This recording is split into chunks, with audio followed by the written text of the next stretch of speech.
Hola, estás escuchando un nuevo episodio de El Cafecito de la Facultad. El día de hoy vamos a hablar sobre las industrias culturales.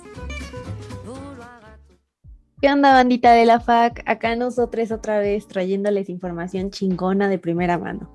El día de hoy hablaremos sobre las industrias culturales y la teoría neogramsciana aplicada en ejemplos acá chidos.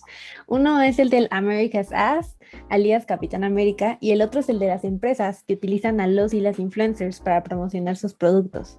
Acompáñenos a recorrer este increíble tema narrado por las más bichotas y nuestro fabuloso amigo Carlos. No se vayan. Bueno, para entrar de lleno en el tema, vamos a retomar a nuestro buen amigo y mi tocaya Karl Marx, que nos dice sobre la relación entre el desarrollo económico, el arte y la cultura, porque pues esto se da en una sociedad que representa toda una superestructura. Esos tres aspectos son como las bases fundamentales para entender las bases de la economía. Y por lo general, cuando hablamos de estos temas, asumimos que el arte se ve pues, condicionado por el desarrollo económico, y esa es la concepción pues, que se ha tenido por un buen desde hace más de 20 años. Tienes toda la razón, Carlos, pero no hay que olvidar que la concepción ha cambiado muchísimo y ahora observamos que el desarrollo de la sociedad está condicionado y es afectado por el desarrollo del arte y de la cultura y no al revés. Incluso las políticas y estrategias se guían por un sector dominante que se enfoca en cómo utilizar las industrias culturales para el desarrollo económico.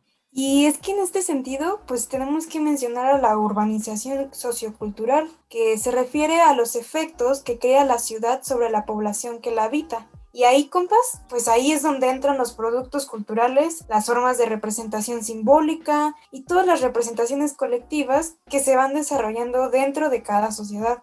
Todos estos elementos que acabo de mencionar influyen en la identidad de la gente y pues es por esto que los productos van adquiriendo poder entre las personas.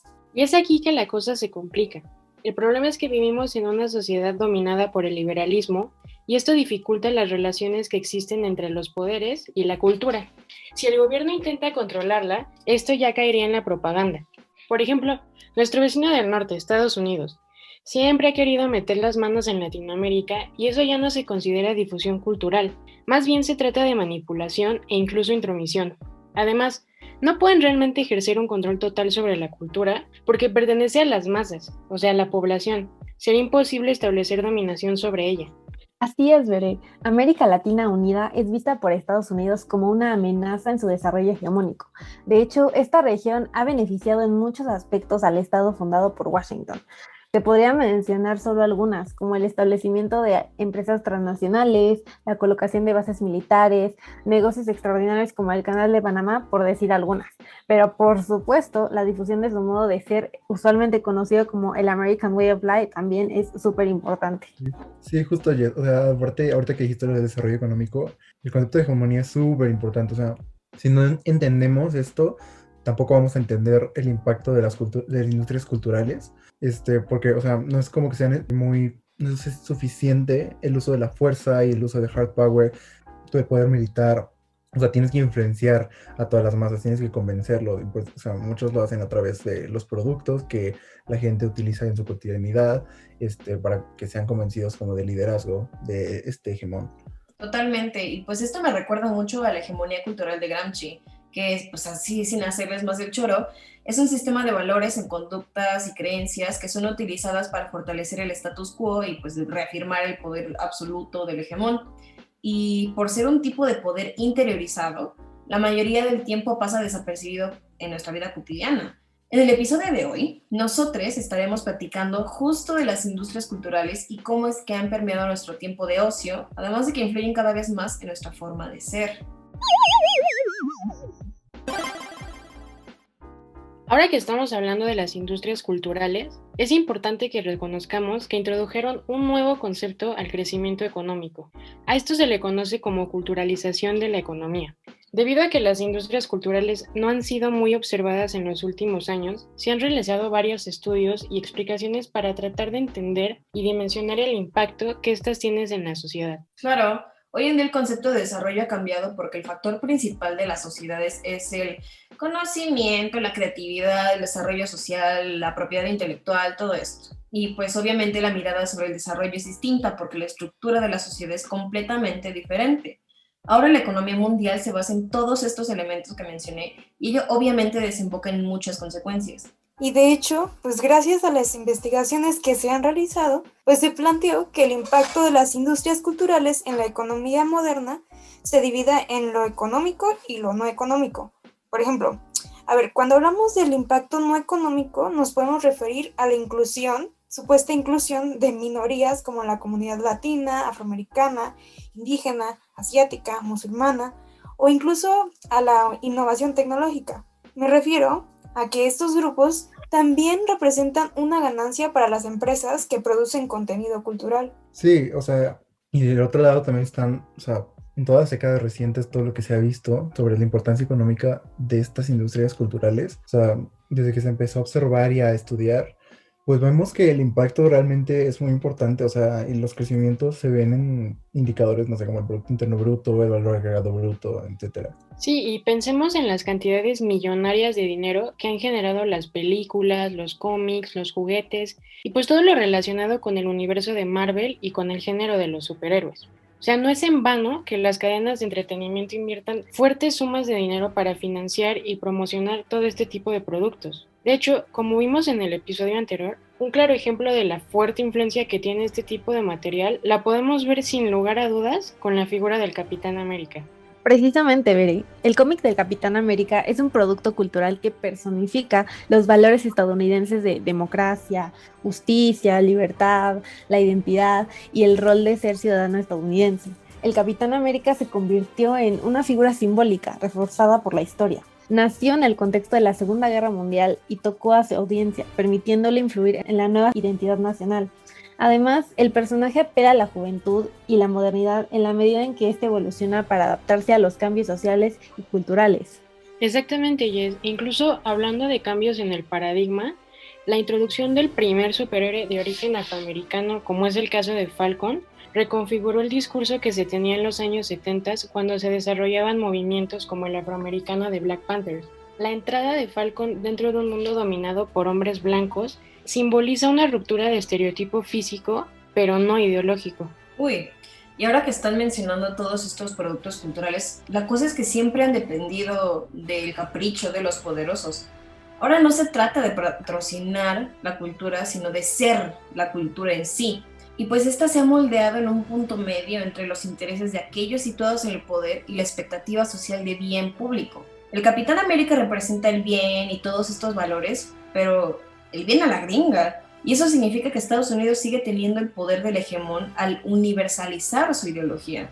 Justo, Carla. Y pues obvio que es de esperarse que la propagación del American Way of Life alrededor del mundo pues reafirma la identidad sociocultural estadounidense. Pues es que ha traspasado las fronteras del comercio exterior e incluso pues muchas naciones han adoptado este modo de vida típico estadounidense. Y la cosa va más allá del dominio militar y político. Los lemas como la tierra de la libertad construyen alrededor de sí pues una imagen completamente ambiciosa y al mismo tiempo hipócrita. O sea, al final es nada más una forma de respaldar la hegemonía de Estados Unidos, pues con todos estos elementos de cultura popular para moldear las costumbres y los valores de la población. O sea, todo esto enaltece al país y sus prioridades nacionalistas, y al final la imagen que se dé será lo que se va a creer que es cierto sobre el país. O sea, y esto va a influir muchísimo en todos los objetivos nacionales de la población, del gobierno. O sea, por ejemplo, todas las marcas que vemos todos los días nos están metiendo ideas todo el tiempo sobre cómo tenemos que ser, y pues al final acabamos siguiéndolo. A ver, bandita, es que las marcas no solo nos venden productos que reflejan su imagen, es más el ideal que nos insertan, porque al final estas empresas se ven influenciadas por la realidad, nada más para modificarla poco después y desarrollar este estándar imposible. Es la cultura la que le agrega valor a las personas, porque representa los deseos de la población y al mismo tiempo las marcas alimentan ese deseo. Con los productos, la publicidad, el patrocinio que tienen, etcétera, se da la impresión de que lo único que ofrecen son grandes experiencias culturales y sociales. Piénsenlo así, las marcas no patrocinan la cultura, ya son parte de ella. Solo acuérdense de Disney o de Nike o de cualquier marca famosa. Incluso la presencia e influencia de las marcas en nuestra sociedad tiene dimensiones muy importantes. Por ejemplo, están los deportes, el arte, el cine, la música y en diferentes tipos de eventos. Ante esto, podemos ver que la presencia de las marcas nos rodea completamente y estamos tan acostumbrados a ellas que ni siquiera nos damos cuenta. Por ejemplo, seamos meticulosos y pensemos cuántas veces nos hemos topado con un camión con publicidad de algún refresco o cuántas veces hemos pasado cerca de edificios que tienen promocionales gigantes en alguno de sus muros, si no es que en todos. Por lo tanto, poco a poco nos hemos ido privatizando ante los más poderosos, pues queramos o no, de cierta manera nos están dominando.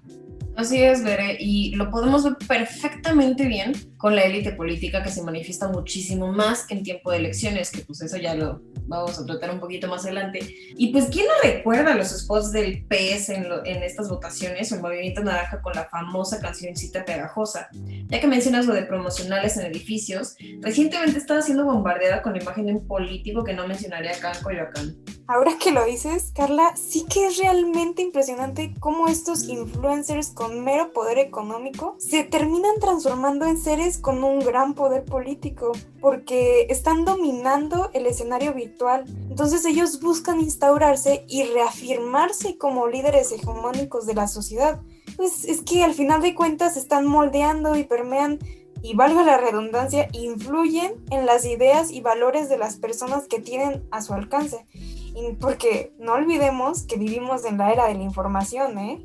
O sea, ¿me podrías hablar un poquito más al respecto? La verdad nunca había escuchado ese término. Pues mira, justo ahora que vivimos en plena era de la información, los discursos elitistas que guían los comportamientos de las personas pues son mucho más fáciles de producir, de esparcir y pues obviamente de ganar poder en la sociedad. En la actualidad ya no existen identidades 100% únicas, pues estamos viviendo una revolución de tecnologías digitales y al mismo tiempo estamos viviendo el surgimiento de una nueva estructura social en red.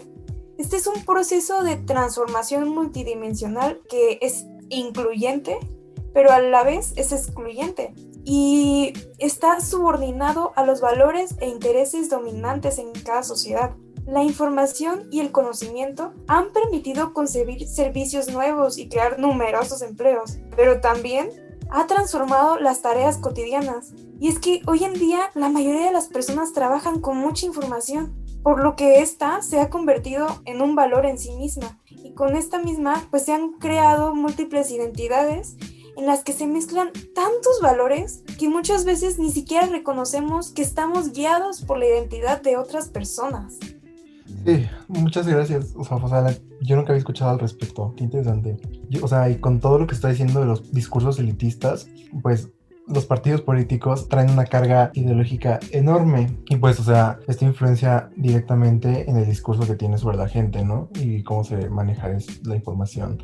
Y déjenme, por favor, hablar de la reciente polémica esperadísima sobre el Partido Verde en las últimas elecciones. Y pues ya sabemos todos, con un puñado de influencers que aceptaron una estrategia de marketing que pensaron que iba a pasar desapercibida, pero pues no lo fue al final. O sea, siguiendo el guión tal cual como se los mandaron, diciendo que votaran por el Partido Verde en medio de la elección, y pues obviamente todo el mundo se dio cuenta.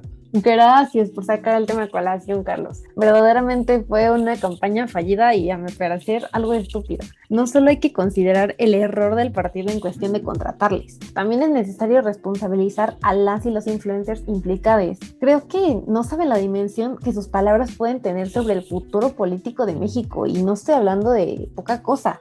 No estoy hablando de simples personas en la internet, son figuras públicas con millones de seguidores y cientos o miles de ellos inclusive creen fielmente en sus palabras para adoptar sus discursos y hasta defenderles. Si bien como productos culturales están presentes en nuestra cotidianidad, sí dio risa en un inicio, sí, no lo voy a negar, pero ya no lo fue tanto cuando vimos las repercusiones que tuvieron sus pequeñas historias de 15 segundos. Ay, Dios mío santo, qué bueno que lo mencionas, Jess.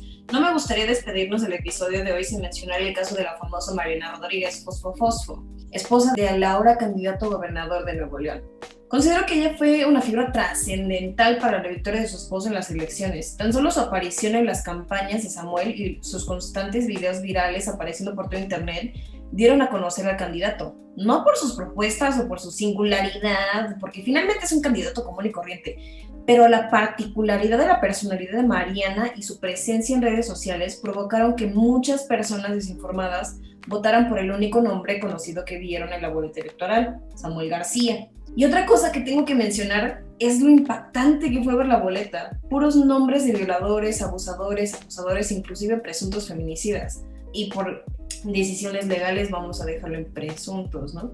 Me dejó la piel chinita ver a las morras escribir consignas y básicamente escuchar el grito de no voto ni por ti ni por el otro, no me conformo con el menos peor. Y bueno, antes de cerrar este episodio, nos gustaría que se fueran con varias ideas fundamentales para entender este tema. Para empezar, hay que entender que la industria cultural se ha tenido que adaptar a los diferentes cambios por los que atraviesa la sociedad y por lo tanto, han sido un foco de estudio importante gracias al impacto económico que han tenido en los últimos siglos.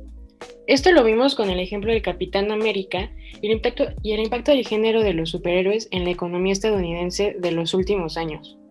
Sí, claro, y también recuerden lo que les contamos de las marcas, o sea, su influencia es tan grande y ya no es nada más de promover un producto como tal, que es parte de insertar todo en la cultura, o sea, ya saben, típico que te dicen en las clases de mercadotecnia, Starbucks no vende un café.